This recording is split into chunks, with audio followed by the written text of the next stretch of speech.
Tyrion Lannister rose before dawn on the 4th day of the 7th moon, roused by the salt-tinged promise of sunrise over Blackwater Bay. His chambers in the Tower of the Hand, borrowed from Lord Stark while the man himself rehearsed diplomacy in the small hall, breathed an alien quiet. No northern direwolf sigil marred the bedposts. No Lannister crimson draped the walls. Only the chill of a capital not yet fully awake whispered in the rushes underfoot. Tyrion relished that hush.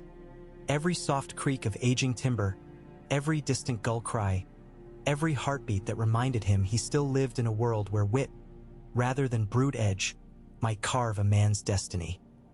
He poured himself watered wine, too early, yes, but too necessary, and studied the rim of the cup as though the answer to the day's riddles hid in that thin meniscus of purple. Someone had swapped the Arbor vintage for a medium Dornish red. The scent carried dust and sun-baked stone instead of bright sea-born grapes. A small discourtesy, a sharper reminder that he was a guest in another man's tower. He drank anyway. The wine's warmth settled behind his eyes, chasing away the last stubborn threads of sleep. A parchment lay unfurled on the low walnut table, ink still glistening where the quill had scratched lines the night before. Varys's handwriting, languid, looping, serpentine, proclaimed a single, unadorned truth. The Queen's knight returns by moonset. He bears more than tournament news. Below, a tremor of black wax sealed a tidier missive, the spider's second spider. Tyrion had not cracked that smaller seal yet. He feared what knowledge waited beneath. The Queen's knight, Sir Jaime. His golden brother's absence these past 10 days had been a relief Tyrion scarcely admitted, even to himself. With Jaime gone to the Reach to escort Lord Tyrell's retinue to the Tourney, Cersei had grown restive, an untethered ship searching for wind, and restless queens reached for dangerous amusements. Across the table, an ironwood coffer sat yawning open, its velvet guts cradling objects Tyrion had assembled with the dispassion of a maester collecting leech jars. A long silver hair clasped between panes of glass, a rag of crimson silk, the sigil of House Lannister scalloped away, a pair of letters penned in Cersei's cursive, soft curves masking hard intent, each addressed to my son with no reply in a masculine hand. And at the bottom, a ring. Simple gold, sized for a woman's slender finger, its bezel etched with the lion of Casterly Rock. Jaime's ring, once thought lost in the tumult of the Battle of the Trident. Tyrion had found it not in the treasury vaults or beneath the ruins of old sieges, but in a niche behind Cersei's private altar to the Mother. Individually, each relic might be nothing. Together, they sang a dirge so damning Tyrion's skin prickled each time he touched them. Proof enough? Perhaps not for a maester's chain, but for the riotous, rumor-ravenous horde that would descend upon the Hand's tourney, it would suffice. Evidence did not need to be irrefutable. It needed only to be theatrical. He took the ring between thumb and forefinger, feeling its chill bite. The dragon-forged Valyrian steel of court politics cut subtler wounds than any sword. A misjudged gambit now, and he might cleave asunder more than mere reputations. His head, his father's ambitions, even the Iron Throne itself could topple into the abyss. Yet the prospect of sliding the noose of scandal around Cersei's neck tasted sweeter than the Dornish red. A lifetime of her scorn, her mockery, and, most intolerable, her indifference, had fermented into a vintage of vengeance he could not refuse. Footsteps approached beyond the heavy oaken door, too soft for a guardsman in mail, too rhythmic for a scurrying page. Tyrion set the ring back into its velvet grave and closed the coffer as the latch clicked. Bronn strode in without ceremony, a grin tugging at the corners of his scar-shadowed mouth. "You look like a man about to push a Dornish maiden into a honey pit, my lord." "Not a maiden," Tyrion said, lacing sarcasm into the rasp of his morning voice. "And honey is in short supply today." Bronn's gaze drifted to the coffer. "Sweet enough cargo there. Still set on showing the Queen your claws?" "I never show claws," Tyrion replied. "I let others wonder where they might be hidden." "The pity of it," Bronn said, stretching. "I fancy claws, useful for climbing. And for gutting," Tyrion conceded. Which brings us to the crux of the matter. Today's justs will draw half the realm's eyes to the lists. Lords, ladies, knights, sparrows, sellswords. Gossip's perfect hatchery. He sipped wine, savoring the dryness. Somewhere between the second tilt and the feast, Queen Cersei's sunny image must eclipse. Bronn scratched his jaw. She'll spit wildfire once her brother shows. I suspect she already does. Tyrion rose, pacing the rushes with deliberate slowness. Jaime's return accelerates matters. If they have rendezvoused since his arrival, our moment may pass. The realm loves a scandal more than a sober king, Bronn noted. But piss off the wrong lioness and the realm might love your head on a spike. Tyrion smiled. Hence precaution. He gestured and Bronn produced a folded surcoat. Black wool embroidered with a golden hand locking a lion's maw. Wear this in the stands. Sit near Grand Maester Pycelle.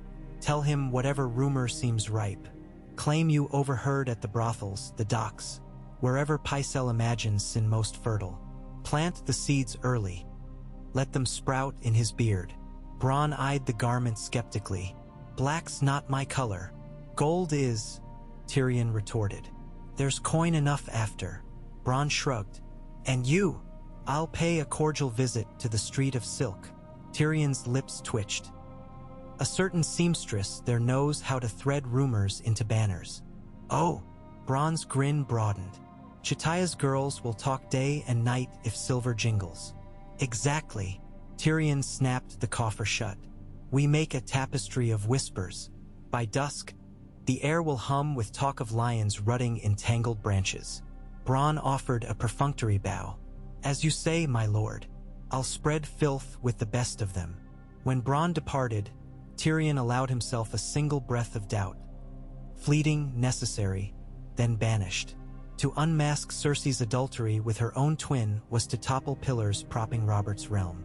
But if the queen fell, so too might her children's claim, and Joffrey, that poisonous princeling, would topple with her. The risk was staggering, yet in that risk lay promise. A world less suffocating beneath Cersei's calculating smile. He donned a tailored doublet of sable and vermilion, the colors muted yet unmistakably Lannister. In the mirror, candlelight danced across his scarless face, a curiosity of fate. All the monstrous whispers, yet none of the physical scars to corroborate them. If only they could see the scars beneath. He chuckled at the notion and stepped into the hall. The corridors of the Red Keep were already stirring. Pages hustled, septas whispered, guards polished helms that would soon gleam beneath the Tourney sun. Banners draped from projecting beams, House Tyrell's lush rose, House Baratheon's crowned stag, House Stark's direwolf, limp in the still air yet waiting to catch the day's breath. Tyrion watched servants raise a new cloth, House Martell's red sun piercing a gold spear. Dorne's princes had returned to the capital for the first time in decades. Fitting, he thought, that another son would witness Cersei's eclipse. At the base of the winding stair, young Podrick Payne awaited, helm tucked awkwardly under one arm. "Emma, my lord," he stammered. "But..." Tyrion tempered impatience. The boy's loyalty outweighed his bumbling. "Fetch parchment and quill. Have a message sent to Lord Baelish. Inform him that a golden opportunity arises by sunset and that his presence in the royal box might prove profitable." Pod scrambled off. Littlefinger loved nothing more than watching fortunes collapse while his own coin box brimmed. If Tyrion's scheme detonated, Peter Baelish would wish to be front row center, and perhaps his sly voice could help fan the blaze once lit. The Street of Silk shimmered in the late morning light, each brothel window a gaudy promise. Luxuriant fabrics fluttered like tropical wings. Perfume drifted, masking the city's rot. Tyrion guided his dappled palfrey past the peach, the blushing maiden, the silver lamprey, until he found the modest facade of Aeliana's thread. A discreet establishment, half dressmaker, half discreet courier of intrigue. Inside, Aeliana herself, slender, dusky, fingers scarred by needles, bent over a loom. She greeted Tyrion with a smile that revealed more ease than surprise. "Lord Tyrion," she said in a voice soft as velvet. Your next mask requires stitching? Indeed, Tyrion replied, producing the ring. Stitch this into the left sleeve of a Dornishman's doublet. A design that begs to be noticed, mind you. Aeliana examined the lion ring, eyebrow arched. A bold motif. Subtlety is for sermons. Tyrion leaned closer. Ensure it is delivered to the royal tailors by midday. They will dress Prince Trystane for the feast. When the ring gleams on that Dornish sleeve, tongues will wag. Some will swear it is the lioness's jewel. Others will doubt. Doubt is our needle, gossip our thread. Aeliana inclined her head. Consider it done. The prince will shine like sunrise on the summer sea, and bear your silent roar. He pressed silver into her palm, enough to buy a small farmstead.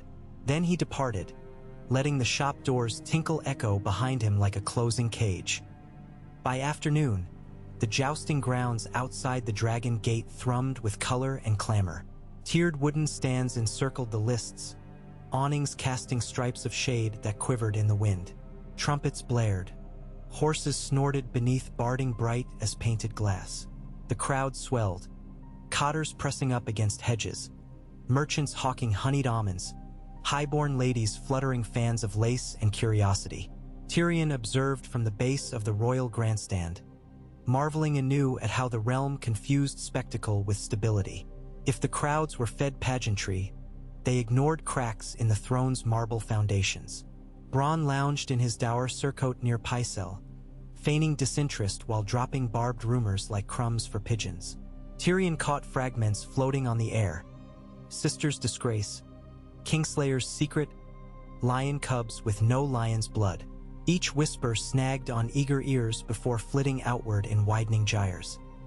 Tyrion ascended the grandstand's side stair, nodding at guardsmen who hesitated before allowing the dwarf passage. Within the royal box, King Robert sprawled across a gilded chair, more animal hide than throne, already sweating, already drunk. His crown looked misplaced atop uncombed hair. Cersei sat rigid beside him, green eyes scanning the crowd not with delight but suspicion. Joffrey, clad in cloth of gold doublet, leaned forward with impatient malice, as though the lists existed solely for his amusement. Myrcella and Tommen flickered safe and oblivious for now, laughing as a troop of jugglers tumbled in the infield. "Imp," Robert bellowed when Tyrion bowed. "Wager with me. I fancy Ser Loras for the tilts. Odds stand 2-1. Tyrion smiled, climbing onto a built-up cushion.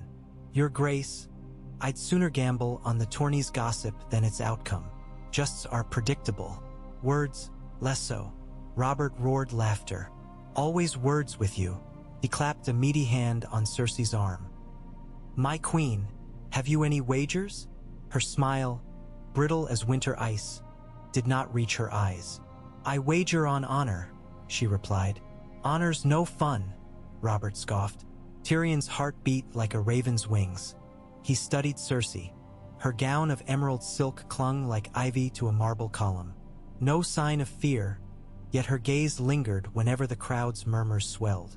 Perhaps rumor already brushed her ear. He considered the timing. The first tilt between Ser Hora's red wine and Ser Rabar Royce began. Spears shattered. Cheers erupted. Yet the deeper murmur rose beneath, like undertow beneath surf. Littlefinger arrived, all mocking elegance. He kissed Cersei's hand with exaggerated grace, whispering something that drew a flicker of annoyance across her face. Tyrion met Peter's eyes, and the other man's subtle nod said the dice were cast. A page approached, presenting Cersei with a folded cloth. "A token from Prince Trystane, Your Grace," he announced. The queen unfolded the cloth, revealing a delicate handkerchief stitched with a crowned sun. At its corner, the lion ring winked. Cersei's breath caught, so slight an intake none but Tyrion might have noticed. "Pretty," Robert slurred. "Too bold, methinks," Cersei said, voice flat. She closed the cloth quickly, handing it to her maid. Yet the damage was done. Eyes nearby had seen the ring. Hushed speculation fizzed like summer mead. Tyrion sensed momentum gathering, an avalanche before the first snowflake touched ground. The second tilt ended, and Robert demanded more wine. Cersei declined refreshment, her knuckles white where they gripped armrest. Below, trumpeters heralded the entrance of Ser Jaime Lannister, armor gleaming like minted gold, cloak streaming crimson silk. The Kingslayer's arrival birthed thunderous acclaim. Jaime saluted the royal box, golden hair swept by wind, his eyes green as summer leaves, locked on Cersei. Her posture sank imperceptibly, shoulders softening like heated wax. Tyrion watched, chest tight.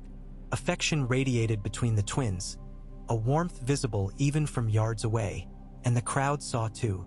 Rumor became context. Context birthed certainty. He heard a woman gasp, "Look how she stares." Another voice whispered, "Too fond by half." Ser Jaime took his place against Ser Gregor Clegane, the mountain whose monstrous courser stamped defiance.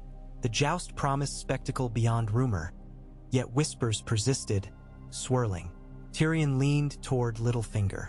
"Whose gold favors the mountain?" Peter smirked. "Mine, of course, yet I've wagered twice as heavy on what follows the third clash." "The third?" Tyrion raised brows. "Knowledge is coin, Lord Tyrion," Littlefinger said, eyes glinting. "And you mint it freely today." The trumpets screamed. The knights charged. Lances lowered like steel comets. Wood exploded against steel. Ser Gregor unhorsed Ser Jaime with brute force, yet Jaime tucked and rolled, rising sword already drawn in flourish. Applause erupted, but overshadowing cheers came a rising chant. "Lion lover, lion lover," a crude appellation, spreading from commoners to merchants to minor knights. Cersei's face paled. She rose, tugging Robert's sleeve. "Your Grace, I feel faint." Robert blinked, blearily registering crowd noise. "Sit, woman. I'll have the maester." "Your Grace?" Tyrion interjected, adopting feigned concern. "Perhaps the queen should retire to her solar.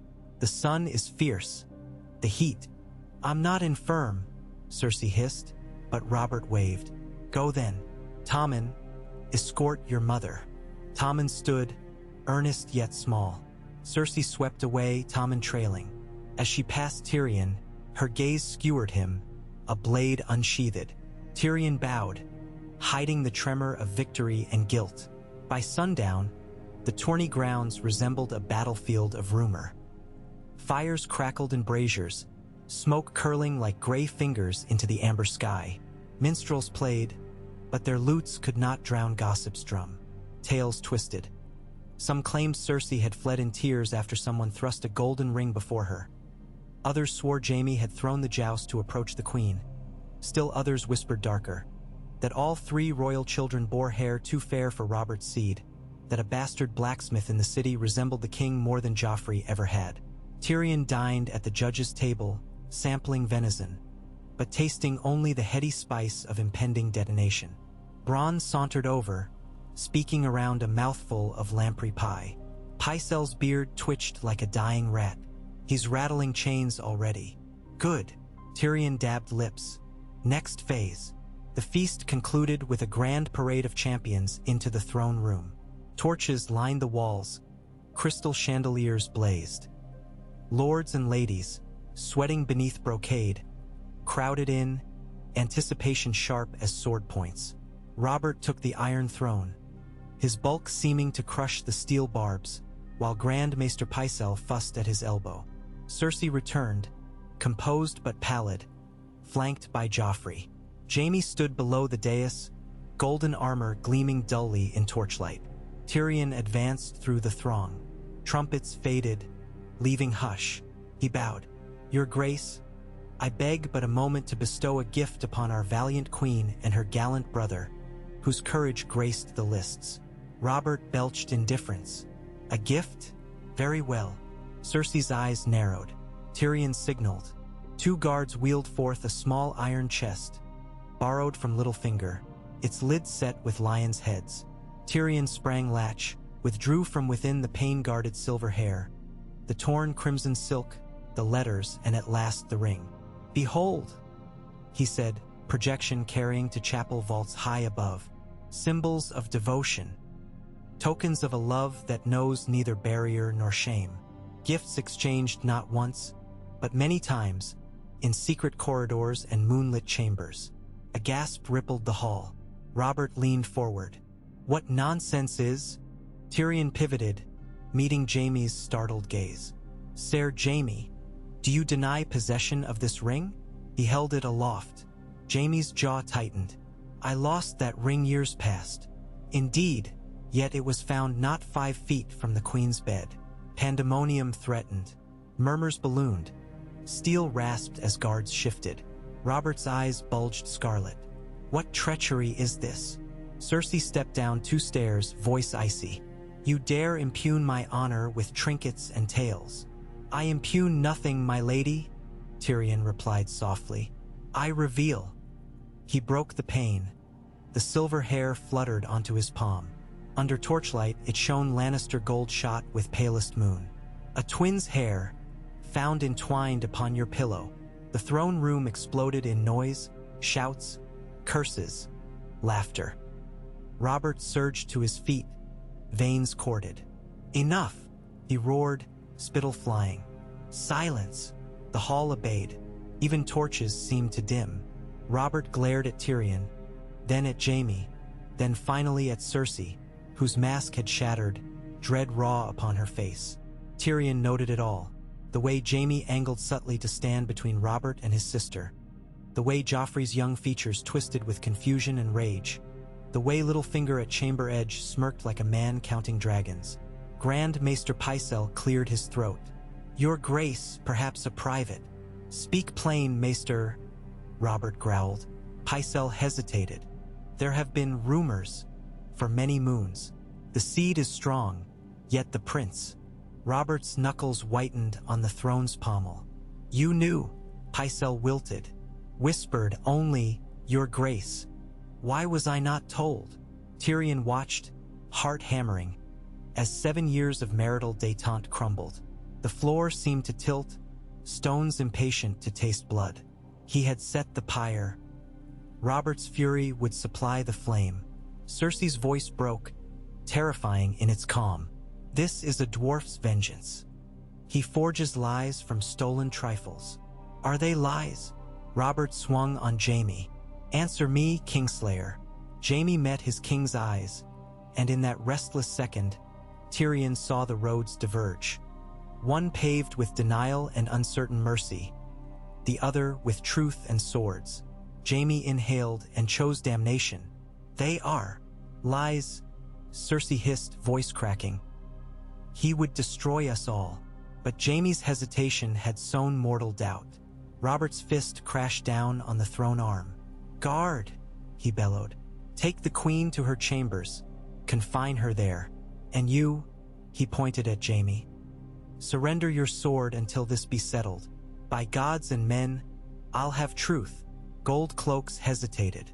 The throne room teetered on the edge of violence. Joffrey screamed, "Touch my mother and I'll have your heads." But his boyish shriek held no authority. Jaime's hand moved to sword pommel, reflex more than menace. 30 blades bared in response. Torches guttered. Sparks skittered into darkness like frightened crabs. Tyrion exhaled, a breath laced with the bitterness of triumph. He had won or perhaps lost everything in that single shuddering moment. He felt suddenly small, not because of stature, but because of the yawning gulf he had opened beneath the realm. Whatever followed now would reshape Westeros more profoundly than any tilt of lances. Night settled like a pall over the Red Keep. Tyrion found himself in a forgotten antechamber, Bronn at his side, both cloaked in torch shadow. From the corridor beyond, booted feet thundered, orders barked, steel clanged. The castle convulsed with newfound mistrust, as if every stone suspected its neighbor of treason. Bronn whistled low. 7 hells. That went well. Tyrion rubbed temples. Well is relative. Power shifts like sand under tide. We must keep footing. You may need more than footing, Bronn said. Hear that? The distant echo of roaring voices swelled, Robert's, Cersei's, and another sharp as honed iron. Lord Tywin Lannister had arrived hours earlier, summoned by Raven. The old lion's wrath soon shook halls even stronger. Tyrion closed eyes, hearing his father's voice in memory. A Lannister does not sow chaos where coin cannot be claimed. Yet coin alone had never satisfied Tyrion. Bronn asked, "What now, my lord?" "Now," Tyrion said, "the game truly begins. We move pieces, escort pawns, shelter kings, if any remain." He opened eyes, the glow of torches mirrored in them like twin suns. "First, secure the small council chamber. Varys, Baelish, Stannis, if we cannot bind them, we must at least tangle them in the same net. Then, perhaps, a certain blacksmith basted in royal bastardy may prove useful." Bronn grunted admiration. "You never stop." "I mustn't." Tyrion stepped toward the corridor, coffer under arm, evidence preserved. In this dance, stopping is falling, and falling is dying.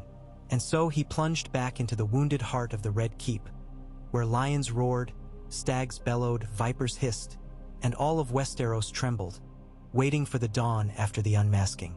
Dawn came pale and tremulous.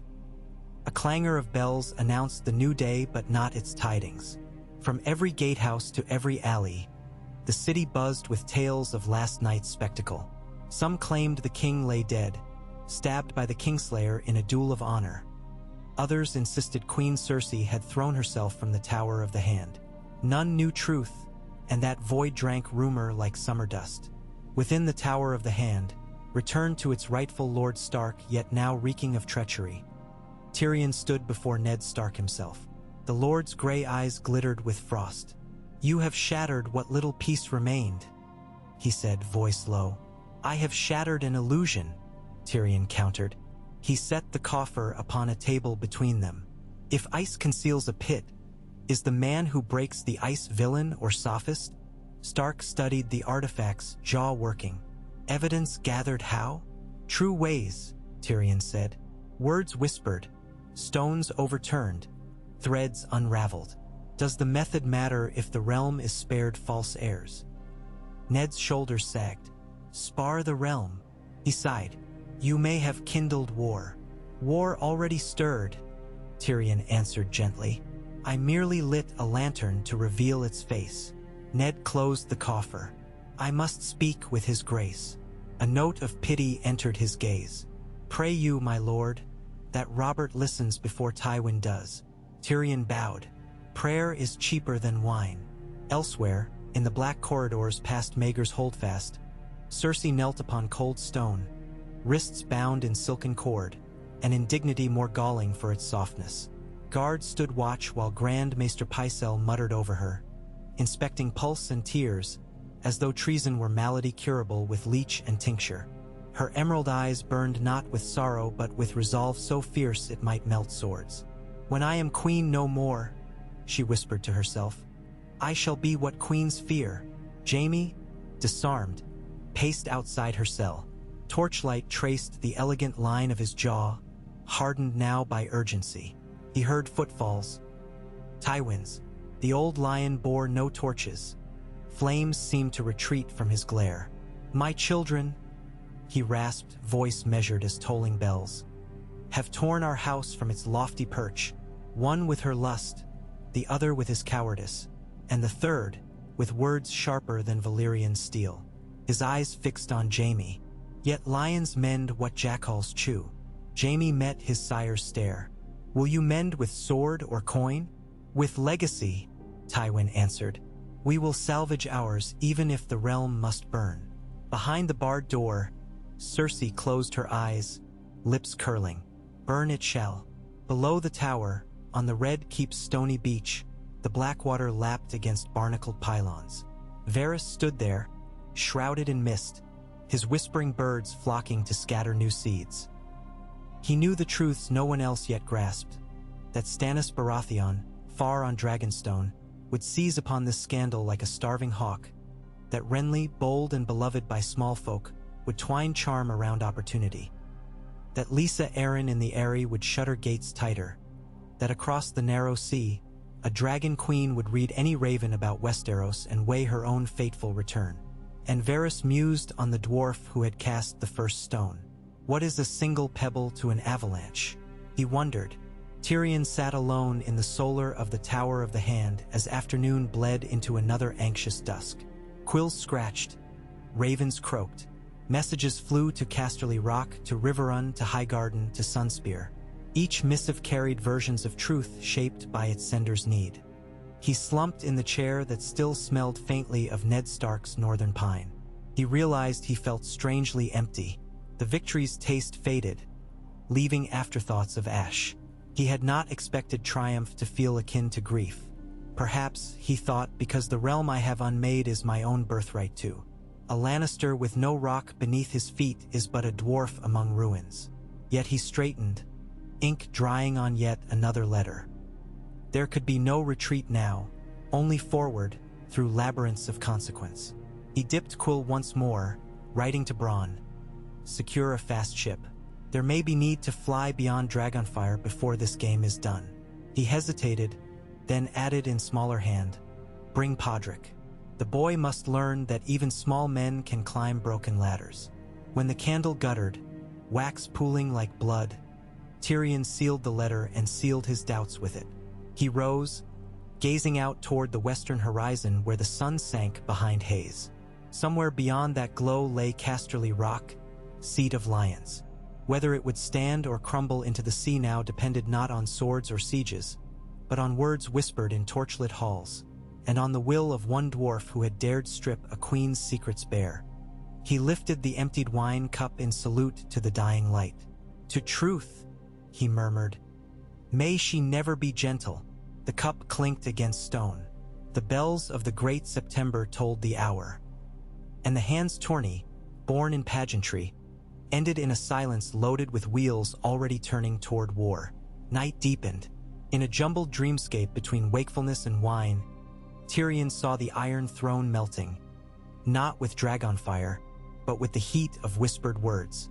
Blades curled like tongues of lead, dripping molten secrets that pooled on the throne room floor. In that dream, he stood ankle-deep in the glowing muck. His reflection wavered, and from the liquefied swords arose faces. Robert's, Tywin's, Cersei's, Jaime's, each accusing, each melting into one another until only a formless, molten mask remained, crying out in a child's voice. He jolted awake, breath ragged. Dawn's first gray fingers groped through the shutters. Somewhere far within the keep, a raven cawed thrice, the herald of new messages, new upheavals. Tyrion rose, joints aching though he was not yet 30. The game resumed. He stood before the coffer. Empty now, its evidence dispersed, its power spent. He closed the lid and set it beneath the desk. Whatever vengeance he had claimed was already yesterday's tool. The morrow demanded other instruments. He donned a modest cloak of ash-gray wool, the better to move unnoticed. In the corridor, Podrick awaited, eyes wide. "My lord," he whispered. "Ser Barristan seeks you." Tyrion nodded. "Then let us not keep the old knight waiting. Honor, like rumor, grows sharp when ignored." They walked into the heartbeat of a keep that felt suddenly vast, every corner echoing prophecy. Bastards would rise, kings would fall, queens would burn, and at the center of the storm paced a dwarf with a tongue like wildfire and a conscience heavy as gold. He would answer for what he had done, in blood or in triumph, none could yet say.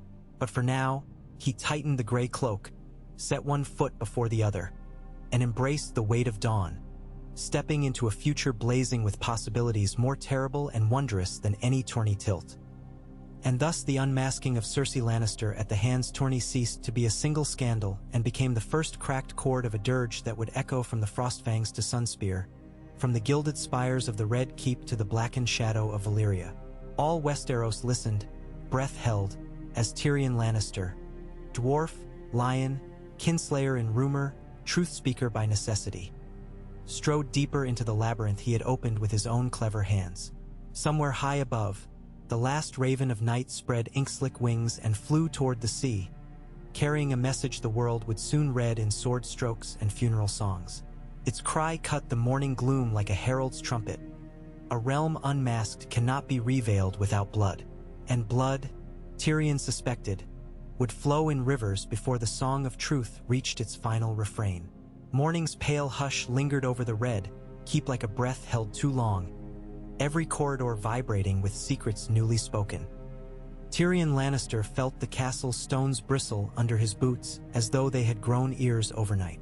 At the base of Maegor's holdfast, a pair of Lannister guards in crimson cloaks saluted his passing, but their eyes skittered elsewhere, toward doors behind which lions and stags devoured one another with words.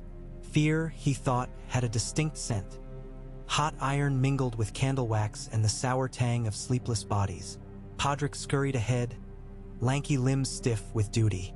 Ser Barristan said to expect him in the council chamber. My lord. He looked grim. Grim is a knightly prerogative, Tyrion quipped, keeping stride despite his shorter legs. Ser Barristan could announce a summer feast and still seem to mourn.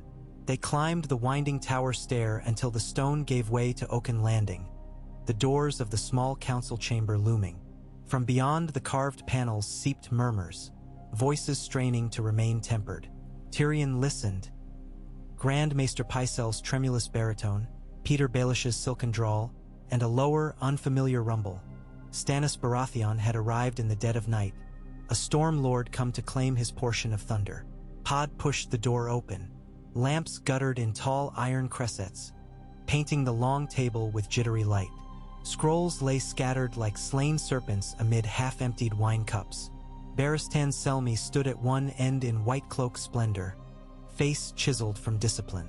Beside him, Varys perched like a pale crow, hands folded within lavender sleeves. Littlefinger lounged at a corner, quill twirling idly. At the table's head, Storm's End incarnate. Stannis Baratheon, jaw set, eyes fever-bright above the dark bruise of sleeplessness. His presence bent the room's axis, drawing gravity from every corner. Tyrion inclined in a perfunctory bow. My lords, I trust dawn finds you hale. Stannis' stare could cleave stone. Spare us pleasantry, imp.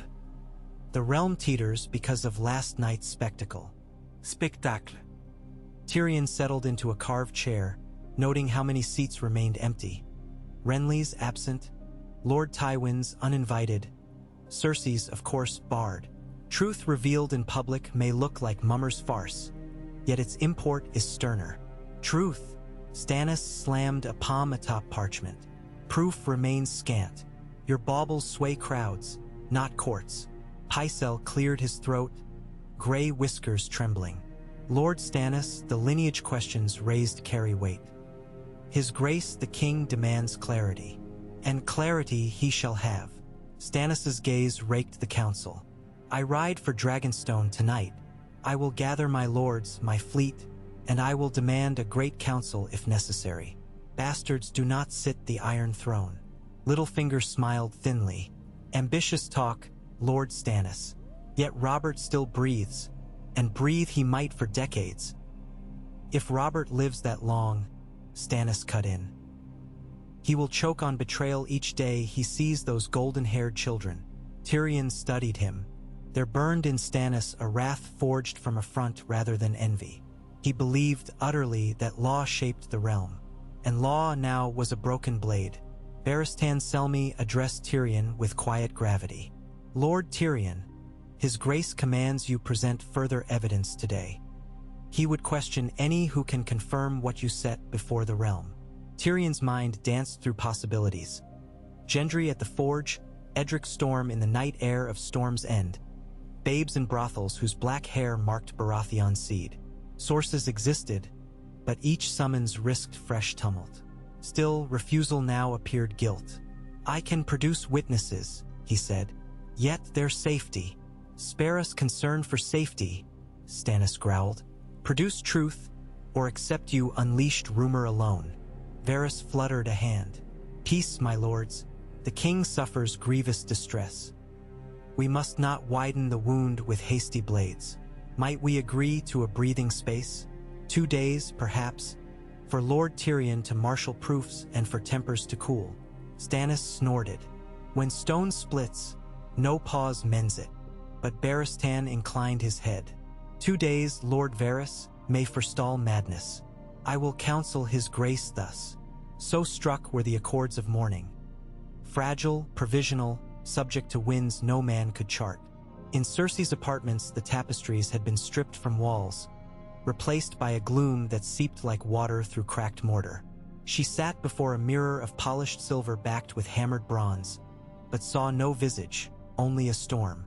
The silken cords that had bound her wrists were gone, cut by Jaime's own dagger in the night when guards blinked away at Tywin's whispered order. Yet she remained a prisoner, her door watched by soldiers sworn half to the crown, half to Tywin's gold. Jaime paced the carpet, hands clasped behind. Robert rages still.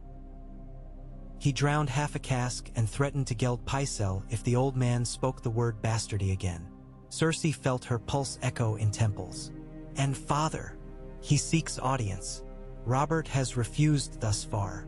Jaime halted, rubbing brow. We must flee. Flee! Her laugh cracked. To where? Casterly Rock? The Westerlands will burn first. Stannis sails for Dragonstone. Renly whispers to the Tyrells. War lines are drawn. Jaime knelt beside her, golden fingers touching her cheek. War came when Ned Stark found that God's cursed book. Only our readiness decides who wins. I won't scurry into exile like some Lysene whore, Cersei spat. My children sit the throne. They are the realm's future. Are they? Jaime asked quietly. If Robert disowns them, I will not allow it. Her nails dug into his hand. Do you love me, Jaime? With all that I am. Then fetch me Joffrey. We will address the realm ourselves, before the stag or the wolf brands us traitor. We will proclaim lineage divine, proclaim prophecy of lions born to rule.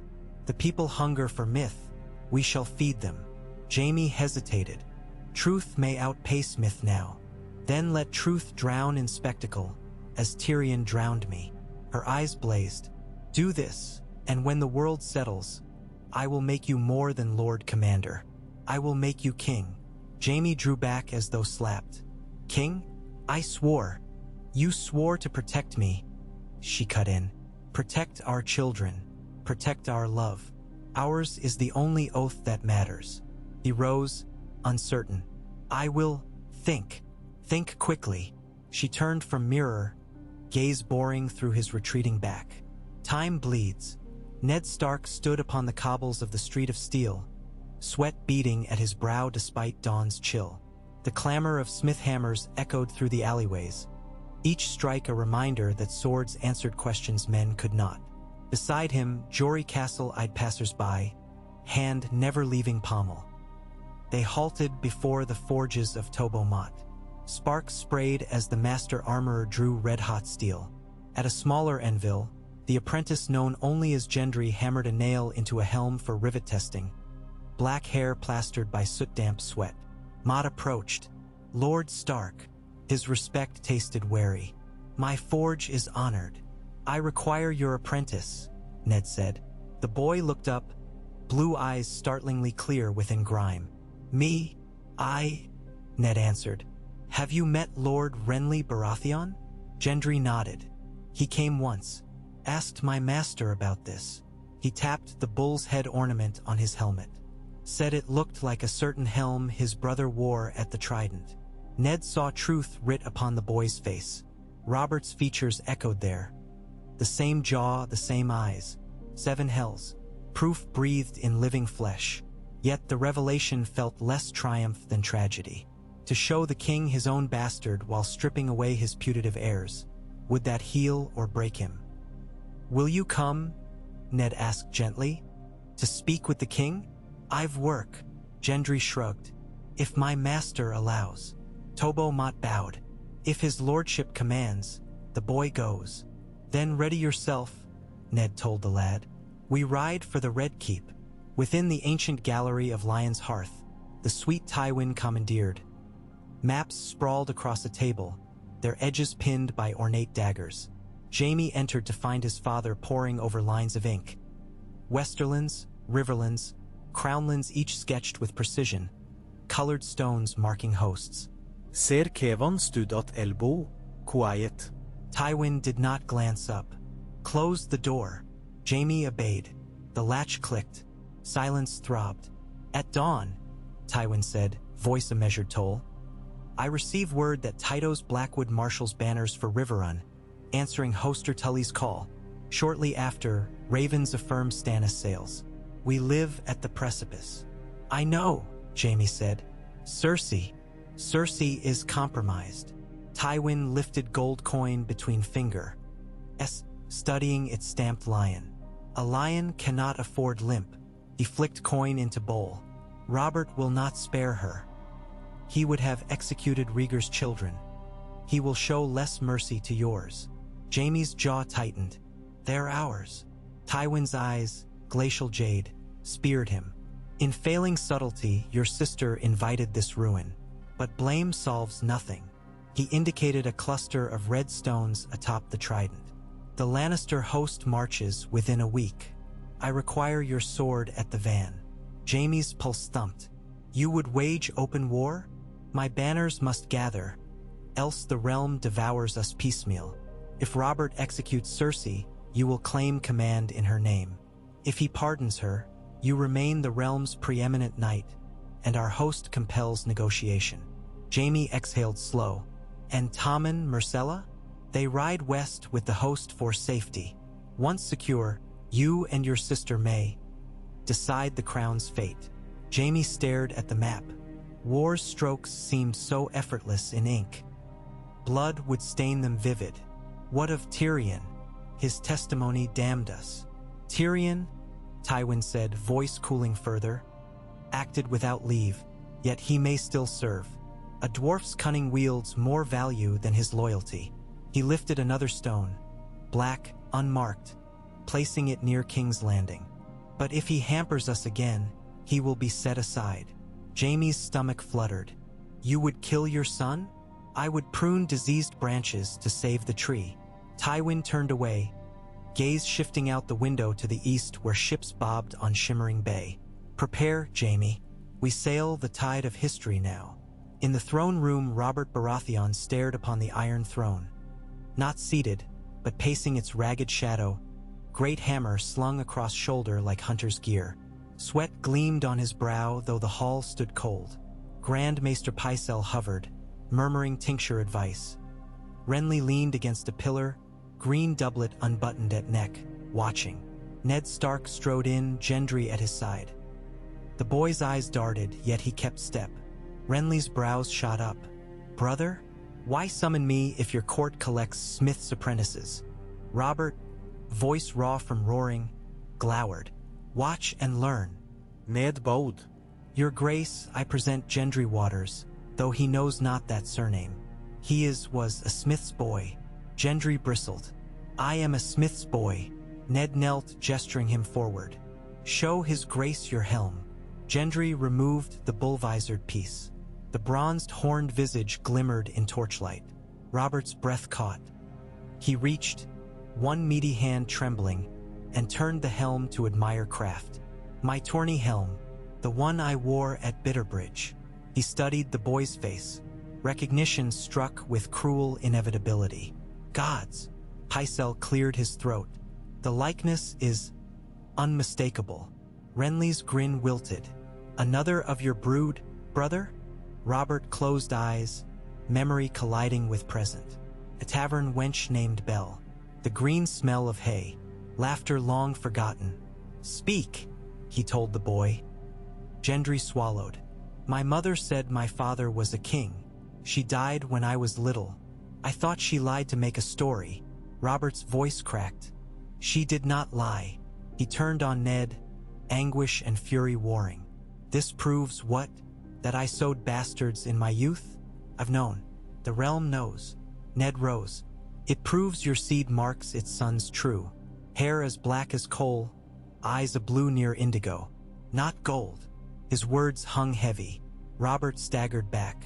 The Iron Throne loomed behind, a sculpture of melted blades. He pressed fist to chest as though to stanch internal wound. What would you have me do, Ned? Look upon your children, Ned said softly, and judge. Robert's lips quivered. Judge? Gods forgive me. I'm no judge. I'm a drunk with a hammer. He clenched eyes shut. Leave me. Ned hesitated. Renly touched his arm, drawing him aside. They departed, Gendry trailing. Torchlight dimmed behind closing doors, leaving Robert alone save Pycelle, whose quiet footsteps faded. Robert raised his gaze to sword points of the throne. "So it ends," he whispered. "So it always ends." Tyrion found Varys in the Tower of the Hand's library, nose deep in codex of Valyrian histories. Shelves rose 4 stories, ladders on wheels aligned like soldiers. Dust motes drifted in amber shafts from narrow windows. The spider looked up, lips curling. "Knowledge, Lord Tyrion, is a sharper blade than truth. One may carve, the other only bleed." "Bleeding suits my enemies this week," Tyrion said. Seating himself on a cushioned bench, he felt exhaustion settle behind his eyes. "What news?" Renly whispers to Marjorie Tyrell's father, Lord Mace. Varys closed book with gentle clap. He hints at marriage and crowns. Renly has charm, Marjorie has roses. Tyrion sipped watered wine. Charm may woo lords, roses perfume alliances. Dangerous. "Very," Varys agreed. Meanwhile, Stannis readies ravens to Old Town's archmasters and to the Vale. He will press lawful claim. "And my father?" Tyrion asked, though he knew. Lord Tywin sharpens swords on the march. Varys's eyes gleamed strangely. "You, my friend, stand at a crossroads. The king may cleave to your counsel or cast you among scapegoats. All depends on whether he sees me as mischief maker or healer." Tyrion exhaled. "I require an audience." "It will be granted. You and Lord Stark both." Tyrion shifted. "Robert trusts Ned as he would his own sword arm. That may cut us free of Cersei's snares, but only if Ned bends to reason." Varys leaned forward. "Lord Stark bends only to honor. Show him Casterly gold in any form and he stiffens. Then I will show him naked necessity. If civil war erupts, Winterfell's fields will burn as surely as the Reach's vineyards." Tyrion stood. "I'll speak with him at once." He left Varys among books, stepping into corridor where Podrick hurried up.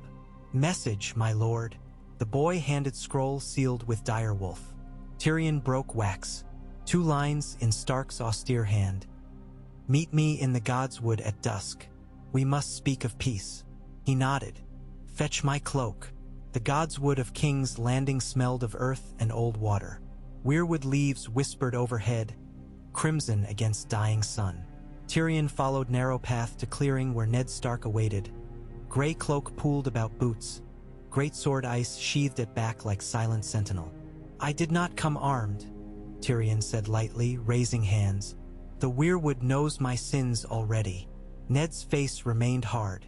"You have thrust me into battle I never sought." "The battle sought you," Tyrion replied.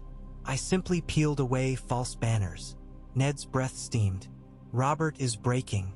He drinks and rages. You saw his bastard. Proof enough merely deepens wound. Stannis will peel that wound raw unless Robert acts," Tyrion said. "If war erupts, our houses, yours, mine, must find common counsel." "Common?" Ned's laugh held no mirth. "Your sister plotted child kingdom with incest. Your father lifts banners." Stark trust was spent. Then trust pragmatism. Tyrion stepped closer. Leaves crunched. "If Robert disinherits Joffrey, realm lacks heir. Myrcella is girl, Tommen a boy, both questionable. Stannis is stern but unloved. Renly charming but youngest.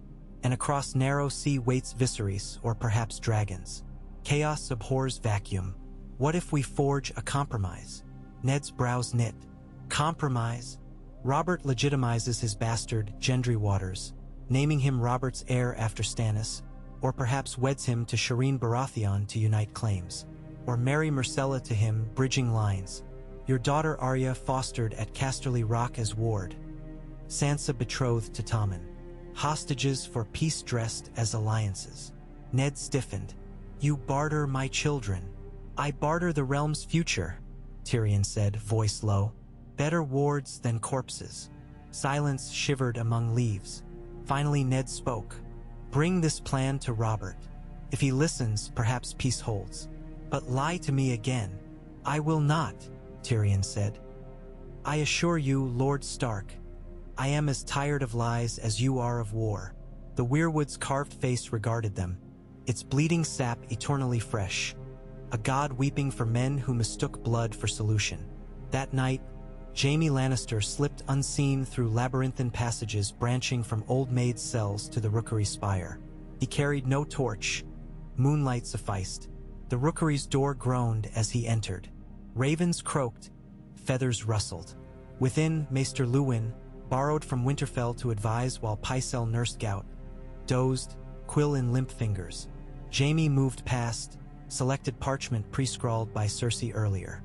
To Prince Doran Nimmerose Martell of Dorne, promises of alliance, of vengeance for Elia Martell, if Dorne would ride with lions against stags.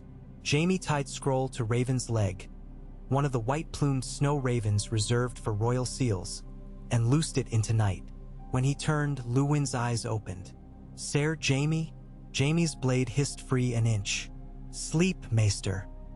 The old man sagged back, perhaps willing ignorance for life. Jaime left. Across Blackwater Bay, dawn revealed sails, black with crowned stag sigils, rowing toward galleys anchored for Dragonstone. The Stormlands mustered. Highgarden's rose sigil banners flapped on roads north, answering Renly's call. In the Riverlands, crows feasted on corpses where Gregor Clegane's raiders tested weak borders, sowing fear that would justify Lannister retribution. The great machine of war, once dormant, rattled awake. On the second dawn after the tourney, Tyrion approached the Kingsolar flanked by Barristan Selmy. They found Robert at table strewn with empty flagons. Sunlight sliced through shutters. Glinting off copper coins, he flicked idly. "Tyrion," Robert croaked.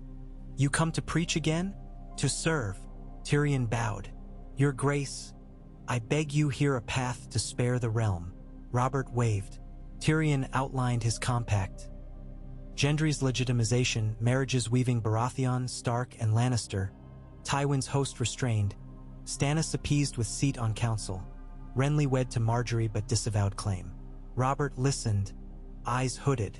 "It may work," he murmured, "but would Cersei stand aside?" "She must," Tyrion said, "or face trial." Robert downed wine. "I will think." He looked at Barristan. "Fetch Eddard, and send for Cersei. Let her hear what terms sound like." Selmy bowed, left. Tyrion exhaled. Progress? Peril? Hard to tell. Yet events raced ahead. Before noon, a Lannister courier burst through city gates. Riverrun under siege. Jaime's vanguard had struck first, capturing Edmure Tully on the field outside Red Fork. Dust of parley settled into mud of war. The Raven reached King's Landing as Robert convened council. Ned Stark read the message aloud. Robert paled. Tywin's move forced the king's hand. War had begun despite counsels and compromises. Robert turned rage upon Tyrion. "Did you know of this?" Shock flared genuine. "I know. Your father's banner flies over Tully Stone." Robert's hammer crashed onto table, shattering inkwell. "Stags and wolves ride to answer. If lions wish war, they shall have it." Tyrion's world tilted. Every careful plan ruptured. Tywin had gambled the realm to preempt negotiation. Now blood would not be staunched by marriage or bastards. As drums of mustering beat through King's Landing, Cersei walked free. Robert's orders rescinded amid need for unity against Riverland's rebellion. She returned to court cloaked not in shame but mourning. Rumor reframed her confinement as precaution against assassins. Jaime marched north with 20,000. Tyrion watched from a balcony as the crimson tide poured along the Rose Road, banners snapping. He felt Podrick at his side, small hands gripping stone rail. "Wars," the boy whispered, "are loud." "Yes," Tyrion said, throat tight, loud enough to drown truth. He wondered if he had slain one monster only to birth another 10. The hand's Tourney felt a lifetime past, its gilded justs now ghosts in the dust kicked by cavalry. Yet, in the recesses of his mind, a new plan stirred. War might not be turned aside, but perhaps shaped. Rivers could be dammed as well as drained. and he, a dwarf despised, might yet carve channels no lord expected.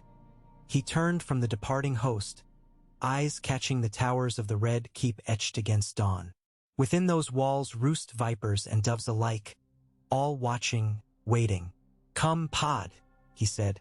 "We have ravens to right, debts to call, and a realm to save, if it will suffer saving." They descended into echoing stairwell, torchlight flickering. Tyrion's shadow stretched tall on the stones, a giant skulking after him.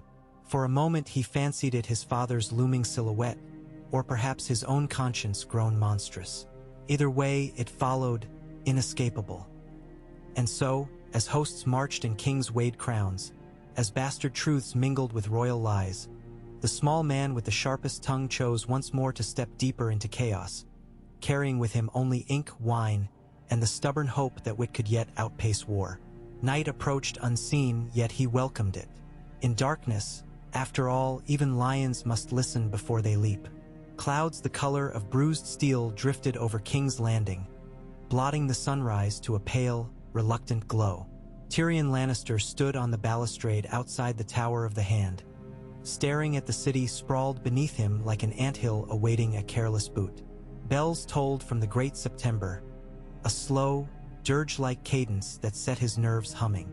Not funeral bells, yet, but something in their resonance felt portentous, the metallic chiming of hammers forging destiny. He sipped watered wine that had long since warmed, the liquid slick on his tongue but offering no comfort. Below, the Red Keep's courtyard seethed with motion. Grooms rushing horses toward the stables, gold cloaks drilling in haphazard lines, kitchen boys hoisting baskets of hard-crusted bread. Each mortal scurried with single-minded purpose, unaware of the forces converging over their heads. The thought that all their bustling might be snuffed out by one ill-timed sword stroke weighed on him. Footfalls approached, measured, deliberate. Tyrion didn't need to glance back to recognize Lord Varys. The eunuch's soft-soled slippers announced him. "My Lord Hand, apologies, former Lord Hand's guest? Titles change daily now, do they not?" Tyrion kept his gaze on the city. "You've grown bold, Spider." "Bold? Only as bold as necessity demands." Varys came to stand beside him, plump hands folded within lavender sleeves. "Necessity roars louder than any lion these days, and father's lions roar loud indeed." Tyrion drained the cup. River unbesieged, river lords scattering like startled geese, and Robert sharpening that ridiculous hammer to cull traitors. "Tell me, does necessity speak of survival? Survival is but one thread. Others spin ambition, vengeance, hunger." Varys's eyes glittered. "Your brother marches north, yet you remain here, balanced on a knife. Does necessity tell you which way to jump? My brother marches because our father commands. I stay because someone must juggle flaming torches before the court burns itself to cinders. Then juggle deftly." Varys's smile faded. Lord Stannis departed before dawn. His ships, 30-odd, sailed on the ebb tide. "So quickly," Tyrion frowned. "Yesterday he demanded proof. Today he flees, leaving naught but empty chairs. He sails laden with proof enough, copies of the late John Aaron's book, ravens penned to every great house, and grain to feed Dragonstone's garrison." Varys lowered his voice. "And one red priestess I'd hoped never to see again." Tyrion's mind flashed to murmured tales of a shadowbinder from Ass High. A chill skated down his spine. Flames and fanaticism. What could be worse? Varys studied him. A drunken king who trusts no one, perhaps. Robert's distrust may yet slow the tempest. Tyrion set the goblet aside. If he dithers, Renly and Stannis will tear each other asunder first, and father will bargain from strength. Or, Varys said lightly, the realm collapses before any bargaining begins. Tyrion sighed. Comforting as ever. Comfort is a luxury. Varys gestured toward the courtyard. Robert prepares a royal progress. He would ride to the Trident, rally loyal lords, remind them whose stag remains crowned. He insists you accompany him. Tyrion grimaced. And leave King's Landing to Cersei's mercy? I think not. Refuse, and Robert may see conspiracy where none exists. Accept, and Cersei will crown Joffrey the moment our shadows disappear beyond the gates. Precisely your dilemma. Varys dipped his head. Forgive me, my lord. My birds demand feeding. He glided off, silent as departing fog. Tyrion remained, weighing paths. Across the city the bells ceased, leaving an expectant hush. He realized he missed their mournful peal. In silence, doubt shouted louder. In a vaulted chamber deep in Maegor's holdfast, Cersei Lannister reclined on a velvet chaise, draped in mourning black edged with Lannister crimson. The garb, meant to signify worry for Riverland's innocence, only accentuated the cold gleam of her eyes. Septa Eglantine dabbed essence of lemon on the queen's wrists. The sharp citrus masked the room's stale air. Across from Cersei, Prince Joffrey paced like a caged cat, hands clasped behind his back. His voice cracked between boyhood pitch and brittle arrogance. Grandfather says you must leave the city, mother. The small council cannot be trusted. Cersei's lips curled. Grandfather says many things. Few apply to lions who know their worth. He prepares for war. Joffrey stopped, fists clenched. If father drags his drunk carcass north, we should strike first. Seize the fleet. Arrest Stark and his bastards. Cersei raised an eyebrow. His bastard, you mean? Toad-faced whelp, Joffrey spat. Father parades him as if he matters. That whelp may undo us if we misstep. She flicked a hand. The septa withdrew. Listen well. Tywin's host buys us time, but only if King's Landing holds. If Robert leaves, we crown you. Yet a crown balanced on chaos falls swiftly. We must woo the city. Woo them? I am their prince. Prince of silk banners, not iron. She rose, gown whispering. Charm the commons. Walk the markets. Feed the poor. Smile for the smiths. They will cheer their golden boy when the stag staggers away. Joffrey looked uncertain. Walk among peasants? They stink. Then hold your breath, she snapped. Softening, she placed a hand on his cheek. Endure their stench a day, and they will die gladly for your perfume tomorrow. He nodded, drawn by the steel in her gaze. Go now, she said. And remember, every bow, every coin tossed, is a sword and scabbard when the city's hour comes. When he left, Cersei turned to the window. Far below, Blackwater Bay glimmered like polished obsidian. She imagined Stannis sailing those waters, sails billowing like judgment. She would meet judgment with fire, and if fire failed, poison waited. At midday, Tyrion entered the small council chamber to find Peter Baelish alone, arranging ivory tiles on velvet. The mockingbird's sigil gleamed at Littlefinger's throat, subtle as a dagger. Syvas, Tyrion asked. A new variant. Peter lifted a tile, an eye. Vori spider crowned with onyx. The object is no longer to seize the king, but to confuse the board until no one recalls which piece was king. Tyrion snorted. Inventive. I find invention profitable. Littlefinger slid tiles casually, yet patterns emerged, labyrinths within labyrinths. Indulge me. Who holds the edge? Depends. Tyrion examined the board. The spider's threads tangle the lion, forcing retreat. But the stag's ram bleeds opportunities. Peter's smile tightened. Threads snap when fire reaches them, and war is wildfire. He brushed invisible dust from sleeve. The king ordered me to secure loans from the Iron Bank. He proposes to crush father's rebellion with coin. Have you advice?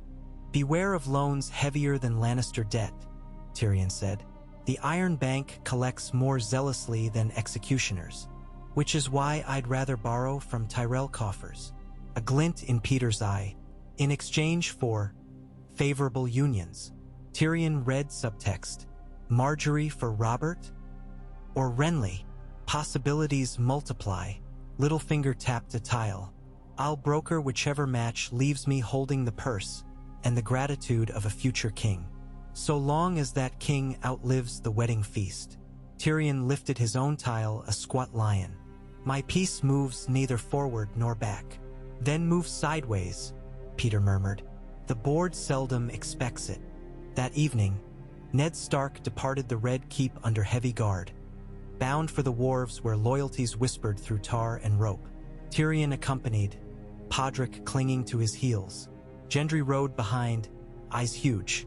Fisherfolk paused their net mending as Stark's party approached a cluster of huts. Inside, Ned presented the boy to a dozen men. Blacksmiths, dock laborers, street sellers, all with the same dark hair, broad brow, Baratheon chin. They are Robert's get, Ned told Tyrion quietly. I gather them for safety, proof Robert cannot ignore. Tyrion counted 8. How many bastards does he have? As many as he has drinks. Ned's tone held weary scorn. He loves what he creates, then forgets. We mustn't.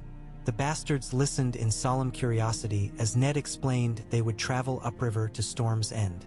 Refuge, he called it. Tyrion recognized the flicker of hope and fear when men realize they are pieces in a greater game. He pulled Ned aside. You'll shepherd them yourself? Aye, I move at dawn. Robert rides north tomorrow. He charged me with gathering river lords, but I can't lead armies while his blood remains vulnerable. Tyrion's brows lifted. Learned secrecy from Varys. Have you? You trust me with this? Trust? No. Ned met his gaze. But I reckon you'd rather see truth survive than fall to ashes with the rest. Night sank its claws into King's Landing. In a candlelit alcove near the royal sept, Catelyn Stark clasped her husband's hands, knuckles white. You ride with these children, but what of Sansa? Arya? They stay within the keep, guarded. Ned Totetertik. If war comes, no place is safe, but here at least we watch them. Catelyn's eyes shone. She nodded, summoning courage hammered by 2 decades of duty. I will keep them. Tyrion, waiting discreetly, saw love's ache etch the Stark couple's faces. A pang surprised him. Envy? He banished it with a swallow of wine from his travel flask. Catelyn noticed him, eyes narrowing. Lannister. Stark. He bowed. I depart with Lord Stark at dawn. Perhaps we return with peace. Or ruin, she answered. 2 sides of a clipped coin. He offered a sardonic smile. Pray it lands on edge. Beyond the city walls, torches bobbed along the King's Road. Jaime's vanguard advanced, crimson banners rippling. Jaime rode beneath the stars, mind a knot of longing for Cersei and dread for what awaited. Ahead glimmered the argent road to the Trident, fields soon to be watered by blood. He spurred his destrier, as if speed might outpace fate. On the morrow Robert Baratheon stood on the ramparts, breastplate stretched tight, cloak snapping. The royal progress assembled. Knights of the Reach and Crownlands, a scattering of Stormlanders, fewer Northerners than he'd hoped. He scanned faces, failing to find Ned Stark, his sword arm, his conscience. Ser barista ne proucht. Lord Stark left before dawn, your grace. He escorts the guests you requested he safeguard. Robert growled. Always the honorable fool. Fine, Tyrion will ride in his stead. Tyrion, already mounted on a sturdy gelding, bowed. At your service. Service? I'll believe it when wine turns to water. Robert hauled himself into the saddle. You'll mind my purse and my patience. Tyrion donned a wry expression. One hefts heavier than the other. They trotted through the Lion Gate. Small folk lined the road, cheering half-heartedly. Joffrey, resplendent in cloth of gold, rode behind, flanked by Hound and Kingsguard. His gaze swept the crowd, searching for awe. He found mostly wariness. His mother's absence, her refusal to join the progress, gnawed at him, but he concealed it beneath a sneer. Past fields of barley, Robert called halt near a shrine to the smith. He dismounted, demanding ale. Tyrion slid down, boots crunching gravel. As retainers fetched a keg, the king vented bitterness.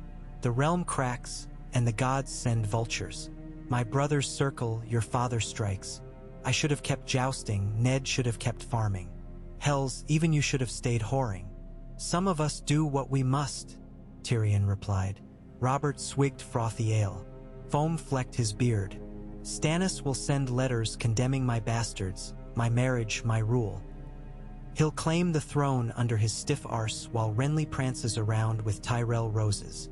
And Tywin seeks to prove Lion's lord of the jungle, Tyrion said. The forest is aflame, your grace, but a careful hunter can still snare quarry. Robert barked dark laughter. Wisdom from a half-sized man. Half the size, double the pragmatism. Tyrion spread hands. We still hold the capital, the fleet, and your name. Names matter. Names. Robert glared at the distant city walls. Names won me no love from the woman I wed. Tyrion considered. Love and duty seldom share a bed. Before more could be said, a rider galloped from the rear. Ser Dantos hollered, face ashen. He bowed. Your grace, word from the Red Keep. Renly has fled. Took half the Kingsguard who remained. Robert's face purpled. Fled. To High Garden, they say, with Ser Loras. Robert hurled his tankard. Ale sprang. The gods mock me. Brother against brother, wife against husband. Next the damned sparrows will pick my bones. They may yet, Tyrion murmured. Louder. We ride on. Riverrun must be relieved if the realm is to rally. Robert grunted, mounting again. Sound the drums. We march. While the royal column wound north, Cersei convened a clandestine supper in the Tower of the Hand. Her tower now, for Ned's quarters, lay empty. In attendance, Grand Maester Pycelle, Lord Giles Rosby, wheezing, Lord Qyburn, a dismissed maester of questionable repute, and Tina Merryweather, whose black eyes missed nothing. A single candelabrum illumined the table, light dancing off red wine like liquid rubies. Cersei spoke, voice smooth as silk drawn over glass knives. Robert leaves the city weak. We must ensure its heart beats for the crown that remains. She lifted her goblet. For my son, Pycelle's jowls quivered. Your grace, the faith may balk at premature coronation. The faith will receive generous alms, Cersei said, and a promise. No more brothels within a mile of the September. Rosby coughed, spittle caught in his kerchief. Gold their god loves best. Gold, Cersei echoed, which flows from Casterly Rock and Rosby coffers alike. Lord Qyburn steepled long fingers. Swift action forestalls unrest. Small folk trust a visible monarch. A boy king can be guided. Cersei's mouth twitched. She liked the way Qyburn said guided, pliable, controlled. Tina leaned forward. But if your father loses at Riverrun, whispers could swell. We must craft victories within these walls. Cersei's smile sharpened. Victories of bread and spectacle. We shall reopen the dragon pit as a grain market, feed bellies, feed loyalty. And we'll host a tournament of the streets. Archers, knife throwers, foot races. Joffrey will bestow laurels. A festival amid war? Pycelle fretted. Bread and circuses held the free cities through worse. Cersei tapped table. Send word to the guilds. I want banners by fortnight's end. As they murmured assent, her eyes glinted with the certainty of a queen who'd learned the first rule of power. If you cannot command hearts through love, command them through hunger and fear in equal measure. Across tumbling hills of the Riverlands, Jaime Lannister's host approached Riverrun. Smoke from distant torches smeared the dusk horizon. Scouts returned bearing grim news. Edmure Tully remained captive, but Lord Brynden Blackfish slipped through lines, rallying Mallisters and Brackens both. Jaime studied the maps by campfire's glow, golden hair tousled. Ser Adam Marbrand pointed at river bends. Crossing here threatens Seaguard. Hold fast and we draw Mallister banners from the west. If they abandon Riverrun, Edmure's cage tightens, Jaime muttered. Yet Brynden fishes in unseen streams. Marbrand straightened. Orders, my lord? Jaime turned away from the map, gaze finding the stars. He felt the weight of Tywin's expectations pressing his shoulders. A Kingsguard should protect king and realm. Yet here he stood, blade drawn against them both. Honor clashed with blood, and blood howled louder. But love howled loudest. He pictured Cersei alone among vipers.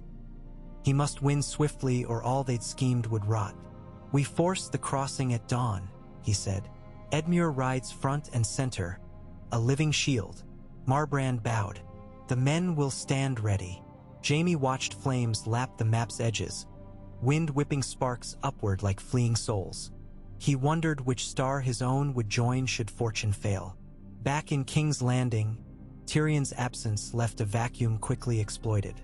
Bronn, now wearing a badge designating him Commander of Auxiliary Patrols, strode through Flea Bottom with 50 sellswords sworn by coin to the imp.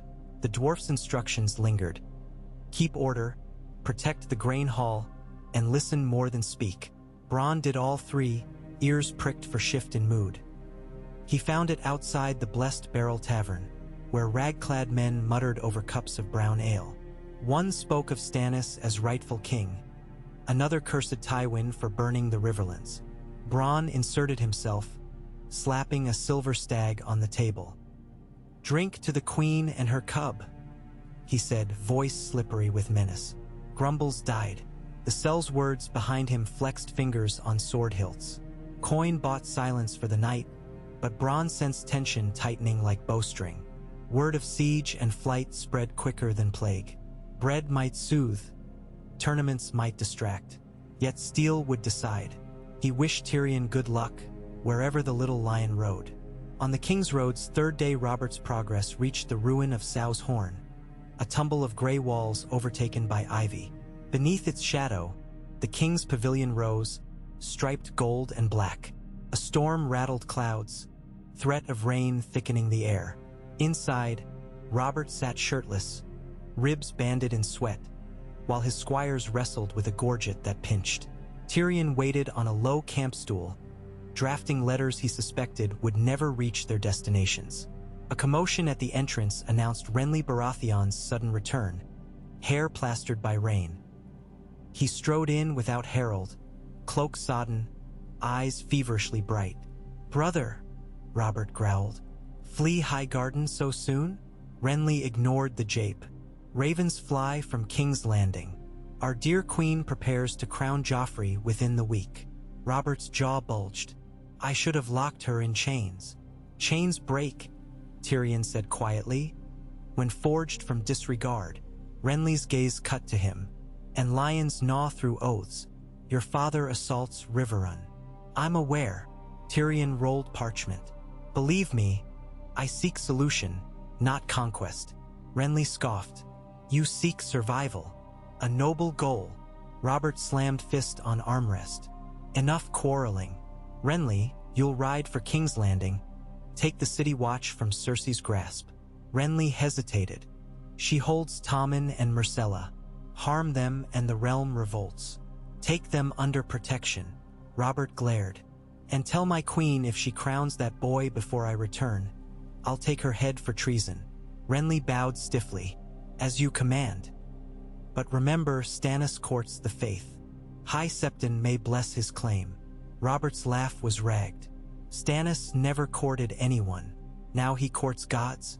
They'll spurn him as all else." Yet his bravado did little to mask the fear, and Tyrion saw it. Fear of losing not just a throne but the last illusions of youth. A king undone by his own blood. Late that night, thunder cracked. Tyrion sat in his tent, quill poised over a fresh sheet. He penned to Shay, though he knew she dwelt leagues away in a manse he'd purchased for her discretion. "The board shatters under giants who mistake it for a field. If I fall, remember me as a dwarf who dared tip the first piece." He sealed it, unsure whether ravens could outrun war. Dawn revealed Jaime's host crossing the Red Fork amid arrows whistling. Edmure Tully displayed on a siege cart, mouth gagged. Lister outriders harried the ford, but Lannister archers drove them back with ruthless volleys. By sunset, crimson standards fluttered on the eastern bank. Riverrun's outer farms smoked. In his command tent, Jaime received word of Lord Hoster Tully's grave illness. The old lord refused to yield but lay bedridden. Blackfish Brinden still eluded scouts. Jaime closed his eyes, breathing smoke-tinged air. He pictured Cersei's smile, the curve of her neck, the promise of triumph they shared. He would send her Edmure as present and an oath. One more victory, and the realm bends. He ordered ravens sent. In their talons, letters bound in Lannister red-winged toward King's Landing, Winterfell, and Tywin's camp. In their flight, hope and despair mingled like dusk and dawn. Back at the capital, within the dim recess of the great September of Baelor, High Septon Benemidus knelt before flickering candlelight, palms lifted in supplication. Across the marble floor came the tap of Cain. Grand Maester Pycelle bowed. "Holiness," the old man wheezed. "Her grace entreats your blessing upon Prince Joffrey's ascension, should ill fortune befall the king." Benemidus's brow furrowed. "The crown is troubled by secrets. Truth, holiness, is often the child of perception." Pycelle pressed a gold pouch into the Septon's hands. "Perception requires nurture." The Septon weighed the pouch. Outside, thunder rumbled. He murmured a prayer for guidance, though his eyes glimmered like a man who had already chosen the path paved with gold. North of the Trident, Robert's host trudged toward Riverrun. Scouts brought grisly news. Jaime across the river, Tully banners falling. Robert spat curses. The weight of armor dragged at him. Broken sleep left eyes bloodshot. That evening he summoned Tyrion. The imp entered, brushing rain from his cloak. Robert sat beside a dying campfire, gaze fixed on flames. "I killed Rhaegar on the Trident, Tyrion." Robert's voice was low.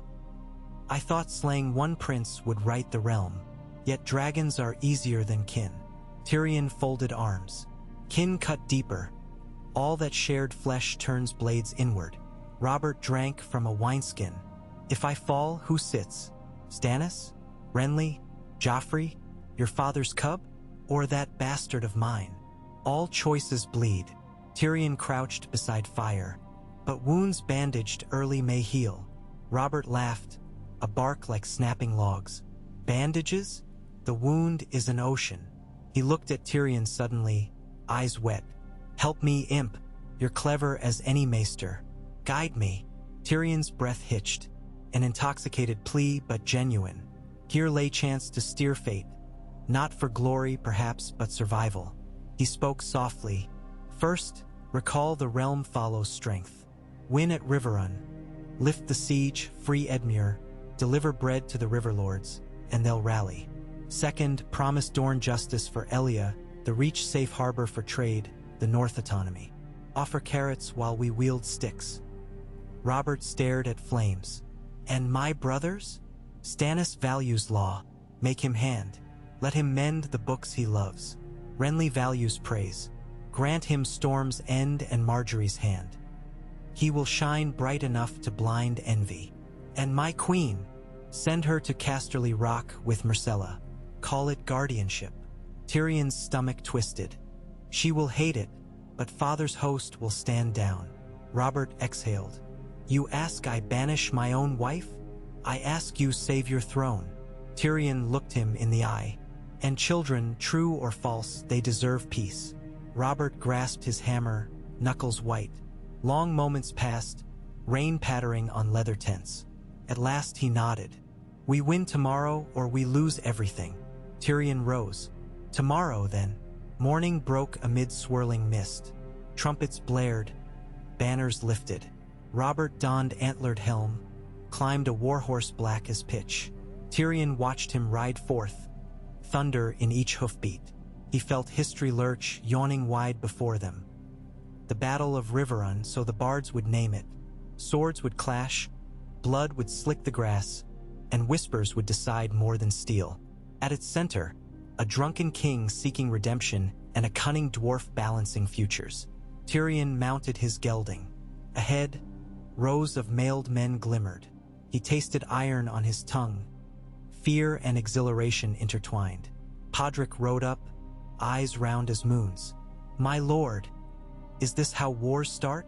"No, Pod," Tyrion said, voice steady though his heart pounded. "This is how they're decided." He nudged his horse forward, the mist swallowing them. Behind, the sun clawed above clouds, bleeding crimson across the sky, as if Westeros itself bled in anticipation of the day. And so they rode into battle, into legend, into a future none could yet script. But Tyrion, quill-minded even astride war, resolved one truth. Should he survive, the realm would hear the tale from his lips, unvarnished and unforgiving. For now, however, he lowered his helm, gripped reins, and rode to meet the roar of lions, stags, trout, and fate itself.